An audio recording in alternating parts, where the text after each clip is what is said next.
M.O.D.O.K versus M.O.D.O.K.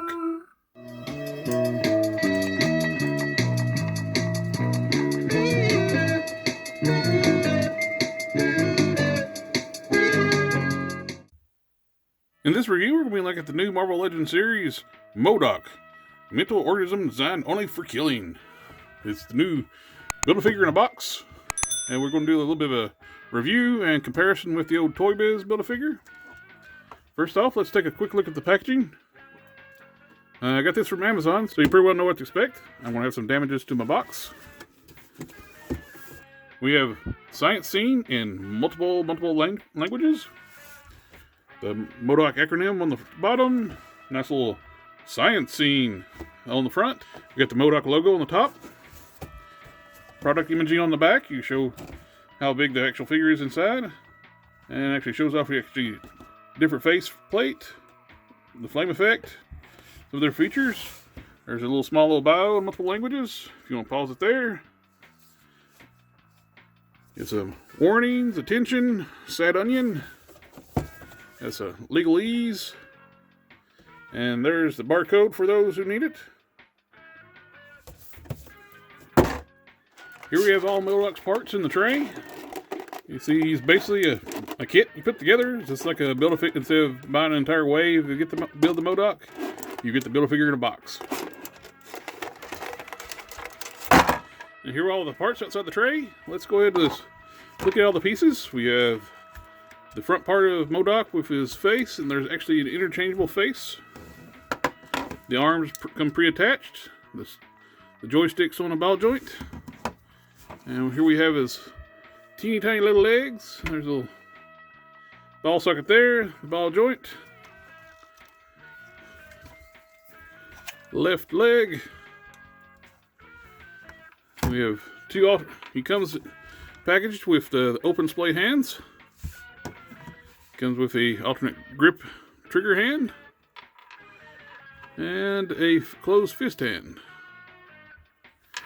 So the trigger hand is actually useful because he actually has a trigger on his joystick. Okay, what part should we go next? To put the hair on, well, put the top of the head on, you actually have to go in first to the front, snap it in place there. Then put your base on. Now it'll clip on.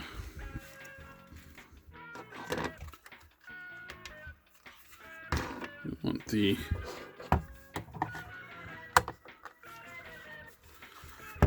over mouth face. Little stubby little legs. Go ahead and swap out the hands. Okay, let's get the stand put together. We actually have a ball joint goes on to here.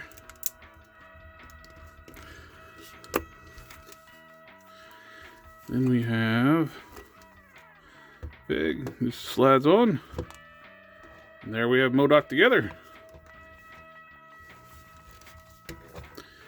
He is a great looking Build-A-Figure. Well, deluxe figure, Build-A-Figure, whatever you want to call him, he's still a Build-A-Figure in a box. Take a good look at his two mugs. They're very well painted.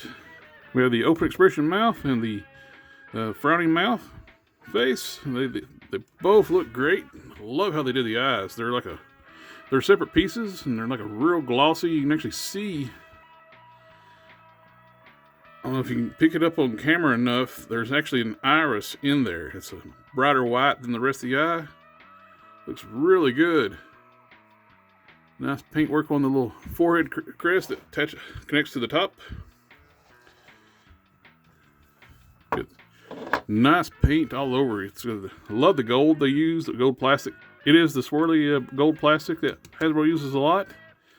But on the grooves, they inset like a nice bronze color.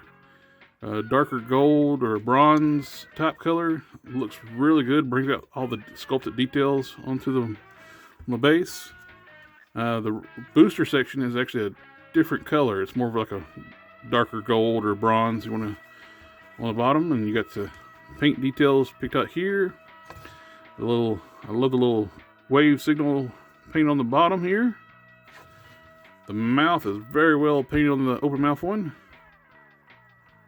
I like that the teeth are actually separate pieces in the sculpt. That is nice. It's multiple piece sections on the faces. They're glued together, so you can't really take it apart and see what it looks like inside. These are really nice. On the forehead gem blaster, they actually painted like in the center a lighter color to look like it's glowing. This is a super nice piece. It's very easy to swap out the faces.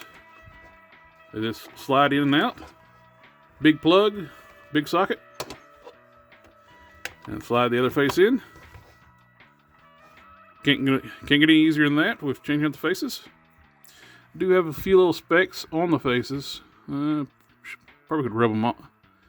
Yeah, I can actually just flick it off with my fingernail. I noticed a few on this face still got on the nose. Yeah, a few little spots. I'm not really worried about it.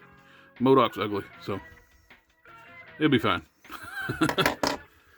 With switching out the hand and putting the grip hand for the joystick for his chair or hover or body, whatever you want to call this thing, I suggest putting the hand on the joystick first, lining the arm up and pushing the peg into the wrist. It seems like it's a lot easier that way because the hands or they're brand new, they're going to be a lot stiffer. The Four Horsemen, yeah.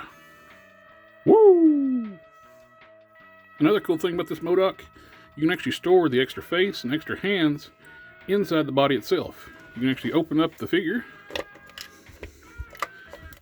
and extra face and hands can store inside. That way it's easy to keep up with all your extra parts. I like this feature. You can close them back up. And he's a big maraca.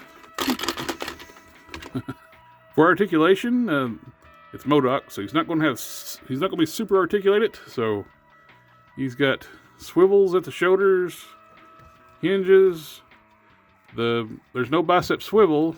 The swivel and bend is at the elbow. They're very tight, but you can get 90 degrees. And your swivel's there. Hinge and swivel hands. And go ahead and just switch out. Show you the ease of that. There's the fist. The legs are on ball joints, so when you put it together, you'll see that. You can get a full 360. And they'll wiggle side to side, up and down.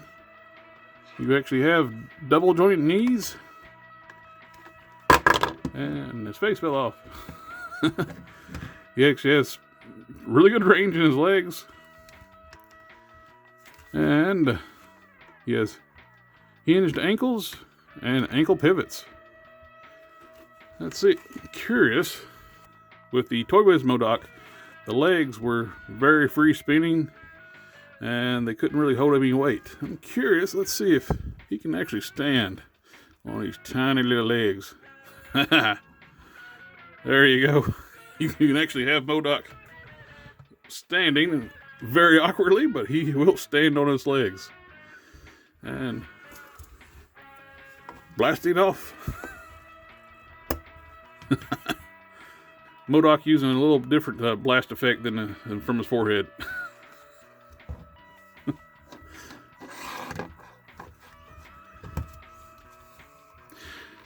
But how does this M.O.D.O.K compare with the Toy Biz? One thing you'll notice, the new M.O.D.O.K is quite a bit bigger than the Toy Biz one. The Toy Biz one is still a great looking figure, beautiful paint, a lot of shading, detail. If you got this one and you don't want to spend $50, you're good to go. There is nothing wrong with the Toy Biz one. Toy Biz M.O.D.O.K is great. It's just a different style M.O.D.O.K. This is a more modern M.O.D.O.K. This is an older style M.O.D.O.K in the comics.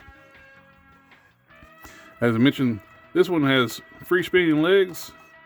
There's no way you're going to get this one to stand on the weight on its legs, because they just free spin. but they are double jointed, hinged, and the arms are actually double jointed. Similar amount of articulation in the arms. This one just has hinged fingers.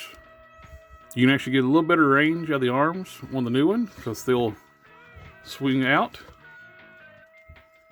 in and out, all around, because these are on an angle. These arms come straight out. They both rotate at the base. This one is a little more clicky. It's got a ratchet feel to it. It's very solid, very well balanced. Here they are from the side profiles, the backs, another profile, and straight forward. That's it. They are both comfortable figures. They both look great. I'm actually kind of leaning toward the new one a little bit more. I do like this one. This will still be in my collection. I'll have this one displayed with my AIM soldiers, and I'll probably put this one with my Hulk villains. Let's do a little bit of comparison with M.O.D.O.K. Here he is with the leader and 2 AIM soldiers. Here he is with the 80th anniversary Hulk and a bucket cap. Here he is with the 80th anniversary Iron Man and a Captain America. All in all, this is a great looking Build-A-Figure in a box. It's a great update to an already great looking Build-A-Figure. If you have the original Toy Biz M.O.D.O.K, do you need this one? No, not really. But I do recommend the new M.O.D.O.K. It is such a great looking, wacky character, and I love adding more villains to my Hulk villain shelf. I highly recommend this figure. He's a little pricey. He's at the $50 price point. But to me, I'd rather do that than getting a wave of figures that I don't want. I have a vast Marvel Legends collection. So right now it's getting hard for me to be interested in full waves. These deluxe figures like this, and I'd rather pay a premium price and just get the Build-A-Figure this way. Personally, I would like to see them just actually do away with the Build-A-Figure concept altogether and just give us more accessories in the box with the figures. Give us more alternate hands, heads, weapons, special effects for the characters. And if the characters have powers, have something where it displays their power. And just do away with the Build-A-Figure system and just give us deluxe figures from $30, $50 a pop, depending on how much is involved in the Build-A-Figure. But all in all, that's a highly recommended figure. Thank you for taking the time to watch the video. Like, share, subscribe, and I'll catch y'all next time.